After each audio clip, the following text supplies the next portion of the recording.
Okay, you have already seen the squamous part of the temporal bone, right? Now we'll see the mastoid part of the temporal bone.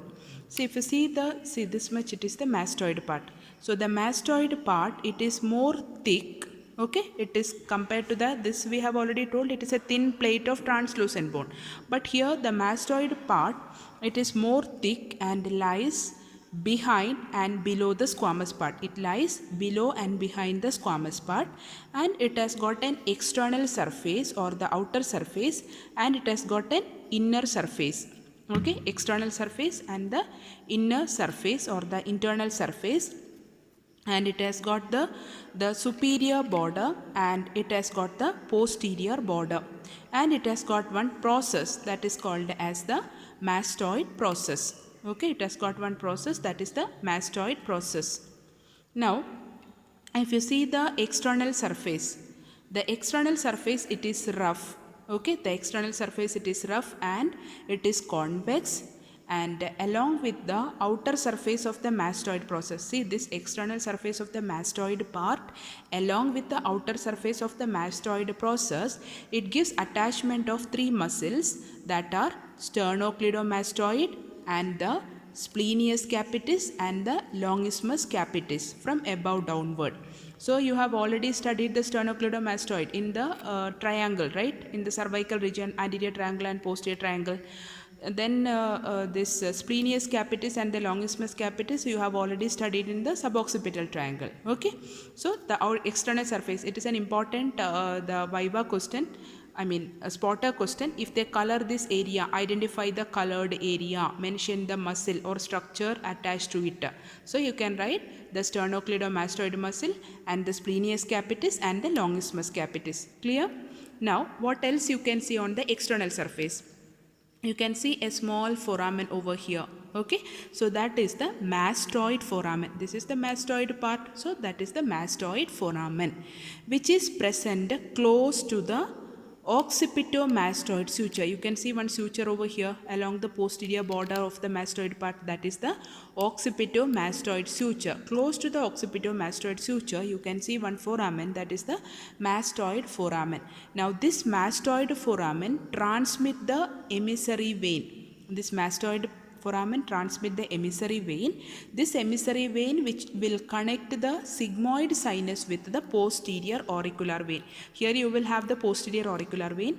Here you can see one S-shaped sulcus.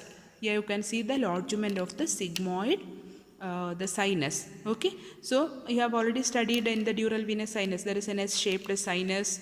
So it lodges an S-shaped sulcus in the inner aspect of the mastoid process. So that is what you are seeing, that is the S-shaped sulcus for the sigmoid sinus. Okay, so what I was telling, on the external surface of the mastoid part, there is a foramen, that was the mastoid foramen. This mastoid foramen transmit the emissary vein. This emissary vein will connect the posterior auricular vein. It will connect the posterior auricular vein with the sigmoid sinus. Okay, and it also transmit the meningeal branch from the occipital artery. See here, it is more clear. See, this is the mastoid foramen. So this, see how it is reaching, this is the S-shaped sigmoid sulcus. So it transmit the it transmit the emissary vein. It will connect the posterior auricular vein with the sigmoid sinus. Clear, all of you?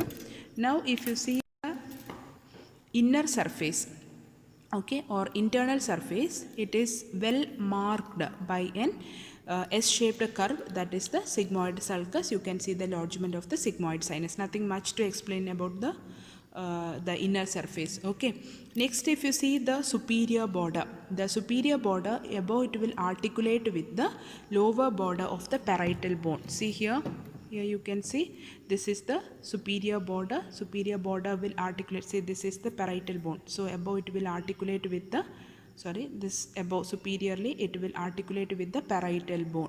Okay, now the posterior border, it is also serrated. Superior border, it is irregular, and even the posterior border is also irregular. We can call it a serrated border, and it articulate with the squamous part of the occipital bone. See, this is the squamous part of the occipital bone. So the posterior border of the this mastoid part will articulate with the this squamous part of the occipital bone. Okay. Okay, now if you see, so we have finished the mastoid part. So it has got an external surface, internal surface, superior border and the posterior border. Now you can see on the external surface of the mastoid part, you can see a projection.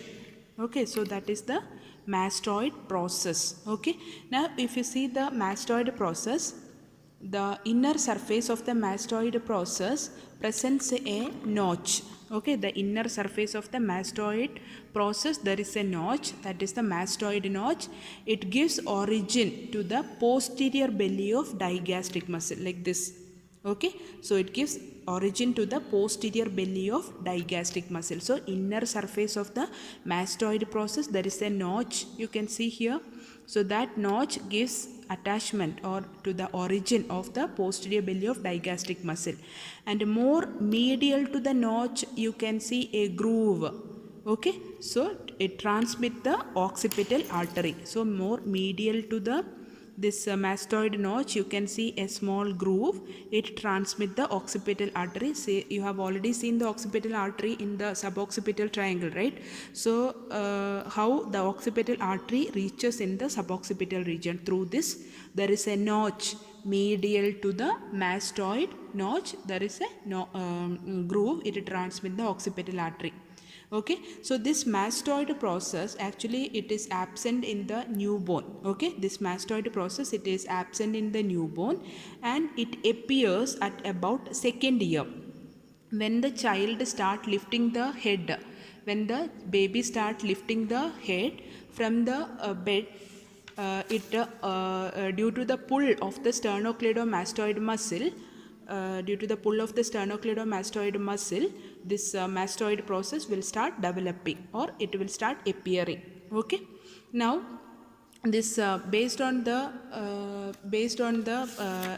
air present within it, or distribution of air cells within the mastoid bone, the mastoid process are of three type, that are pneumatic type, and the sclerotic type, and the mixed type. What do you mean by pneumatic type? When it is completely permeated by the air cells, that we call it as pneumatic type.